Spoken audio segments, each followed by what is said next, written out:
Sveiki, o čia norėjau parodyti jums apie potvynį. Tai kai buvo potvynis pas mus Rūsyje, mano dokumentai buvo apačioje ir aš ten tvarkiausi ir sudėjau juos ant žemės kažkaip ir va taip gavosi, kad viskas subėgo. Ir čia yra įrodymai, kaip tie, tai keletas čia tų paėmiau, aš negaliu jų atskirti, jie visi ant tiek sulipę, kad neįmanoma atskirti.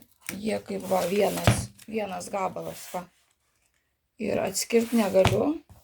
Tai tas potvynis buvo tikrai labai stiprus, daug vandens, gal čia kažkaip atplėšti kažkokiu tai būdu, bet tai šita kompanija, Castle Water, turi man sumokėti 100 000, iš kurių aš padengsiu skolas. Ir viskas, aš su Anglija atsiskaitau. Yra tų skolų, bet 100 000 jie privalo man sugrąžinti už kiekvieną mano išneštą kibirą, už nesuteiktą pagalbą, niekas nedėjo jokių šlangų ir netraukė to vandens iš ten. Kiek laiko turėjo praeiti, kol sutvarkė, per ilgai užtruko. Neatsimenu tiksliai kiek dienų, bet apie savaitę tai ten merdėjo su tais visais. Merginos davėsi su tais visais daiktais, viską kėlė aukštyn ten, kiek įmanoma, kokie nuostoliai, tai yra 100 000 svarų. Už tuos aš susimoku skolas ir viskas, quit.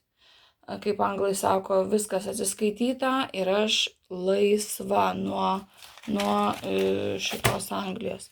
Man tik labai gaila žmonių, nes jiems bus tas pats, kas buvo su manim.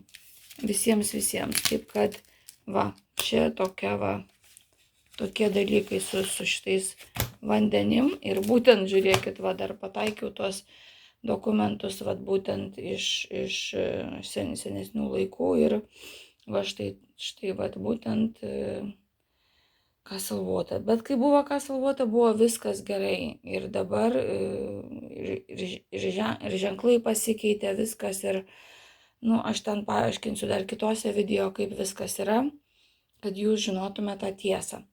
Tai ir jie, kai atsiskaitys, viskas, aš būsiu laisva ir galėsiu išeiti. Čia viskas ramu. Tai tiek įrodymo ir iki malonaus.